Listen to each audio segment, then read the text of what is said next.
Welcome to The Explainer. Today we are diving into an absolutely fascinating and honestly pretty hard-hitting breakdown of one of the most vivid texts in the Bible, James chapter 3.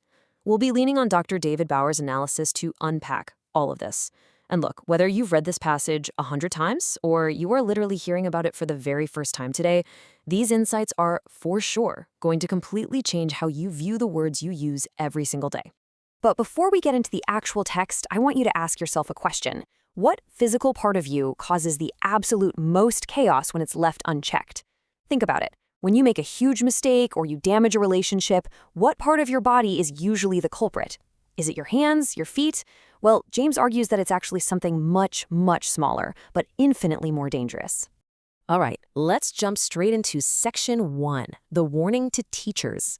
So, James doesn't just kick things off with some vague advice for everybody. He starts with a very strict warning, and he maps out this entire cause and effect structure based on wisdom.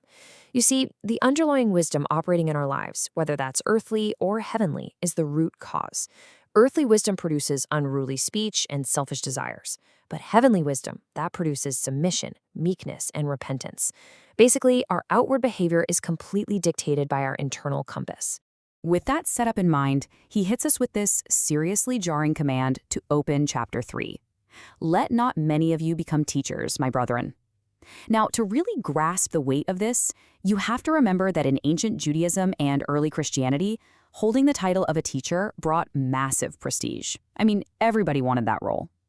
But James just throws up a giant stop sign. Why? Well, he warns them against rushing into this prestigious job because teachers face what the Greek text calls meson krima, which basically translates to greater judgment. Dr. Bauer breaks this down into two pretty terrifying realities. First up, greater liability. Because a teacher's job literally requires them to talk constantly, they just have a statistically higher liability to sin.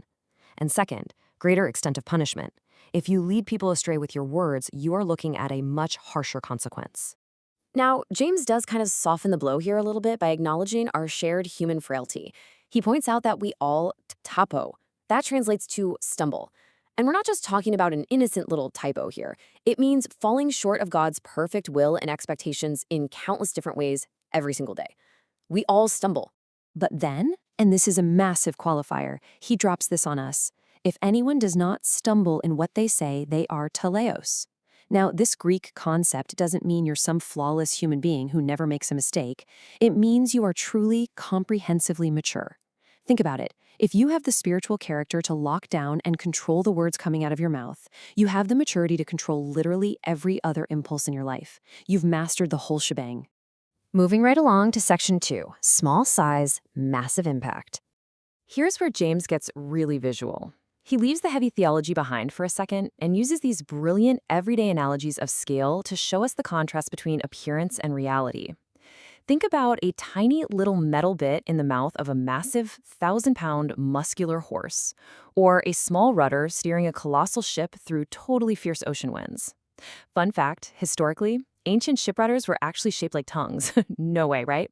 But the point is crystal clear. A tiny, seemingly insignificant mechanism completely dictates the direction of massive, powerful forces.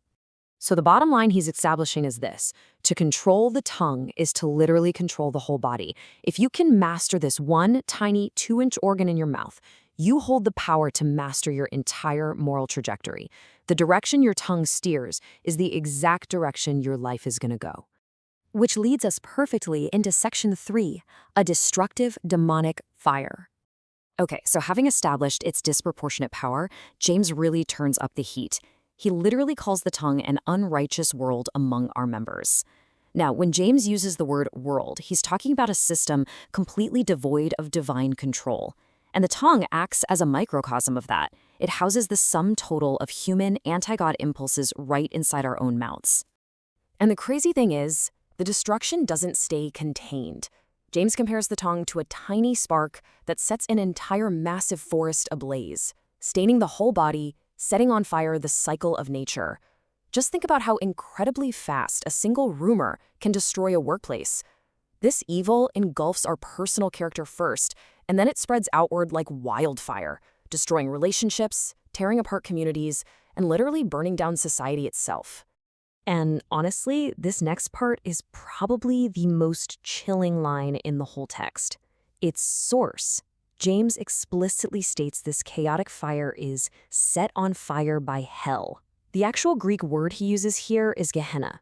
James is drawing a direct, undeniable link between our destructive, gossiping, angry speech and a transcendent demonic evil.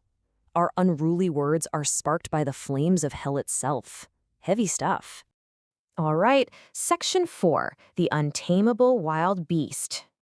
We hit this really profound irony here regarding human innovation. James points out that humanity has somehow managed to tame and control the absolute fiercest elements of creation: beasts, birds, reptiles, creatures of the deep sea. And as Dr. Bauer notes, modern technology proves this even more today than in the ancient world. I mean, we conquer space, we cure diseases, we literally split the atom. But, and it's a huge but, despite splitting the atom and taming the wild world, no human being can tame the tongue. It's an incredible irony, isn't it? We master the universe, but we cannot independently tame our own speech. James calls it an acatoxicin, a chaotic, inconsistent, toxic force, a restless evil full of deadly poison. Basically, human willpower simply isn't enough. Controlling it absolutely requires divine intervention. And that brings us to our final stop, Section 5, the ultimate human hypocrisy. This is the absolute peak of James's argument, the grotesque moral paradox of our daily speech. Picture this. On Sunday morning, we use our mouths to offer beautiful liturgical praise and blessing to God. And then, literally 10 minutes after the service ends, we turn around in the parking lot and use that exact same mouth to launch angry, destructive curses at humans who physically represent that very God. We bless the Creator, and we curse his image bearers. James is basically saying, guys, this moral whiplash, it's completely unnatural. It's perverse. God is a God of order, stability, and consistency. The physical universe operates on dependable laws.